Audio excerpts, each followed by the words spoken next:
Hey all, this is David Ducker coming back at you, and this is a video response to Samwise7.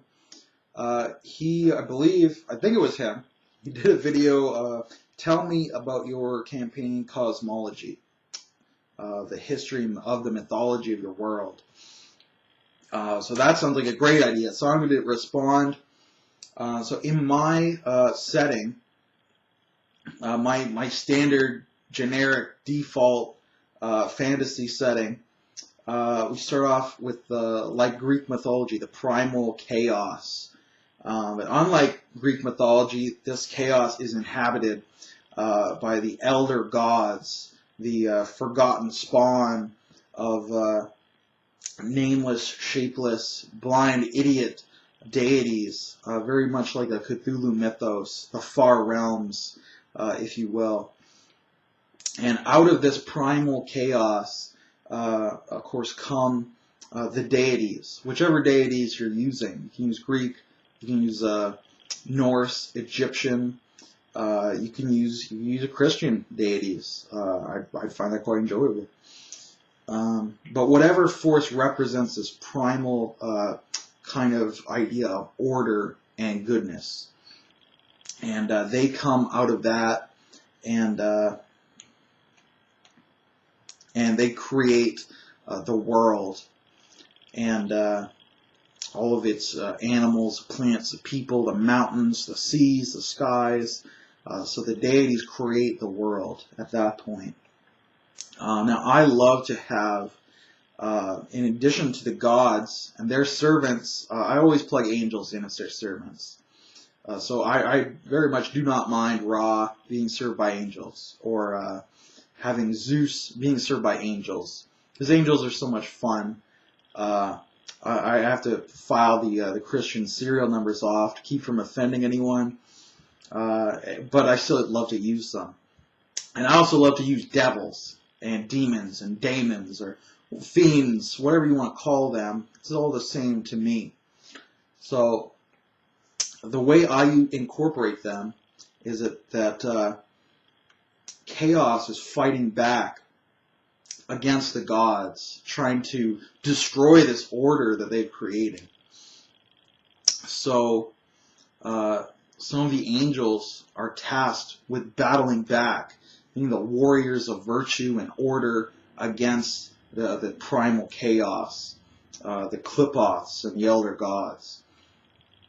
And over time, as we all know, when you gaze into the abyss also gazes back into you. And at some point, these angels were corrupted by their battle. They were corrupted by their foes. And this implanted them with those first seeds of evil. Because the elder gods are not truly evil. They are mere chaos. But in battling them, evil was formed. Evil is this horrible joining of chaos and law. And, of course, filled with that seed of evil, these angels fell. They turned to the dark side. They created their own realm. First, they tried to rise up and seize control of heaven, whether that's the Titans rising up against Zeus, or the Gigantes,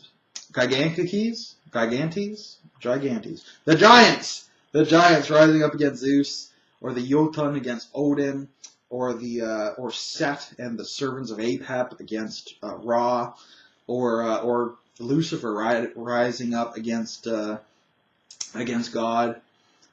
So being corrupted, they try to take over heaven. They're cast out and defeated and sealed away, whether they're sealed in Tartarus, or the 12 hours of night in Egyptian mythology, or Niflheim or Muspelheim in Norse mythology. But they're sealed away in this other realm of theirs. So now you've created the main elements. You've got the evil of the devils, the goodness of the angels and the gods, and the chaos of the Qlipoths and the elder gods, the old ones. Cthulhu and Sathagwa, Yig and Dagon, all of those good guys. I love those guys. So you get this great triangle. Because when it's just two, it's not as interesting. When you get three factions, now you can have some real fun with that. You can have angels and demons teaming up and fighting the chaos, or demons and chaos teaming up to fight the gods. I don't think you could get really angels and Starspawn teaming up to fight demons, but maybe you could. That could be a really interesting story. So that's how I do my kind of first age, the age of gods and demons, and then we sort of move forward into the actual history of the world itself. So again, I'll modify this from campaign to campaign, but this is kind of a loose framework that I usually start with. I'm inspired a lot by Hellboy. In the Hellboy mythology, there were only angels, the goodness, and one of the angels came forth, and he saw all the life and the creatures that God had created. And he tried to create some life for himself. He wanted to be like God, and not in an evil way, in a prideful way perhaps, but not in an evil way in terms of being malicious. But he failed, and he created the elder spawn and all of these horrible Cthulhuoid monsters, Sathagwa and the Klippovs and the Migo. They were all created by this angel who was trying just to be like God, but he failed. And once created, these things could not be destroyed. So God sealed them away, and then he punished the angel and cast him out and called him Satan and threw him into the fiery pit. So I love that from Hellboy, because you still get the Trinity, but it's a new take on it. It's a new take on why the devil is cast out. It gives him more sympathy, and it's a new take on how the star spawn type creatures, the aberrations, were created. For me, I went the other way. I drew a little bit from some stuff in like the Fiend Folio. I think it's called the Pact Primeval, because I want the Elder Gods to be the first things. Part of their mystique is that they're so ancient. They're before God. It was even there. They were lurking somewhere in the shadow. So I like that as part of their mystique. So that's why I went the other way. But the Hellboy method, that mythology, is gold as well. So I wanted to share that with you in case you want to steal it, because it's great. Anyway, back to the point. So in my history of the world, so that's the cosmos, the history of my world, I usually start it off kind of with like this golden age of peace, and then something comes in to disrupt that. So usually I have this golden age of peace. God has created the world, or the gods, Ra or Odin or Zeus or whoever you want. So they've created the world, and it's peaceful, and there's this golden race of men living there. And then the elder gods leak through. Whether that's because Satan rose up against heaven and left the gates to earth unguarded, or whether that's because Satan created the elder spawn then, as with the Hellboy mythology. It doesn't matter. But at some point, the elder things leak through, and they start to take over the world.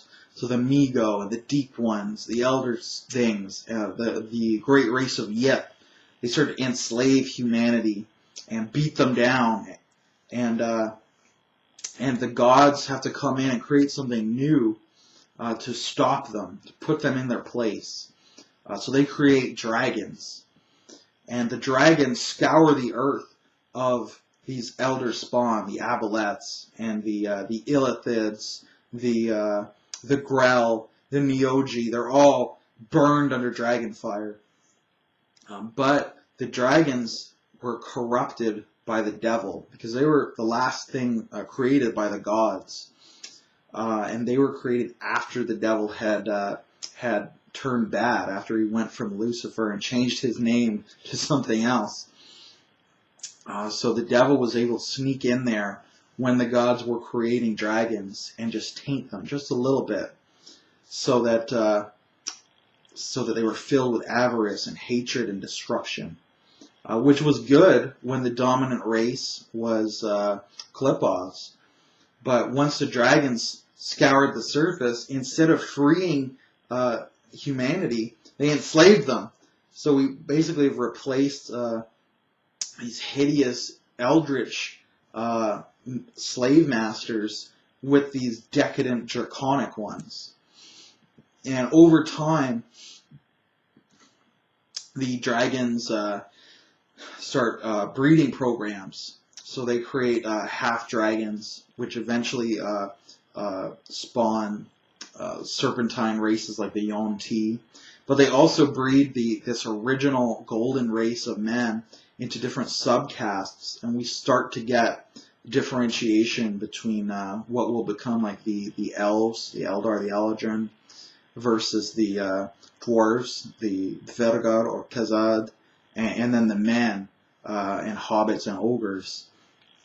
And then the original race is much closer to what would be like the storm giants, cloud giants. That's the original form of man before they started to be corrupted and bred down. So in my games, that gives me this cool mythology when we run into storm giants or cloud giants, that they're like the original guys.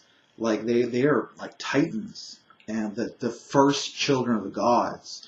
You know, they might be immortal or incredibly magical and huge and strong and just so pure, but there's so few of them survived since that age, and their kingdoms have been destroyed. So we get a lot more fun out of giants that way for me. But anyways, the dragons create the serpent men, the serpent folk, the Yuan-Ti, whatever you want to call them, as half dragons. And eventually the serpent men rise up and they cast the dragons out. I think they could do a better job, and they overthrow them through sheer weight of numbers. And the dragons at that point pretty much give up on taking slaves, and they become basically, instead of the dragon kings that they were, they become the kind of more primal, animalistic creatures that we encounter later. So the serpent men rule over all of the races of men for another age, so 1,000 years, until finally they also are overthrown. I love to mix in misinformation. So whether they were overthrown by a slave uprising, or maybe an ice age just came and they fell into torpor, and humans were left to their own devices to split off and come into even more sub-races and subcastes. But basically that the serpent folk empire collapsed, and we start to rise up with the races that we recognize. And in my monster ecology videos, I go over some specific histories as well. But that's where I'm going to leave it for this video. That's my old school cosmology and the very first history of the world. So if you want to see how dwarfs split into Vergar and Khazad and orcs, then and somewhat into goblins, go check out any of those monster ecology videos. If you want to see how the elves split into Eldar, Eladrin, Drow, goblins, and see how their bloodlines were mixed in their history, check out those videos. And then ogres and humans and hobbits, somewhat less changed, but there's more history in all those videos too. So go check those out. Thank you very much for the good RPG idea, Tim, about recording these videos, Samwise7. I hope you get a lot more people responding, because I want to check those out as well. But everybody have a good night in YouTube land.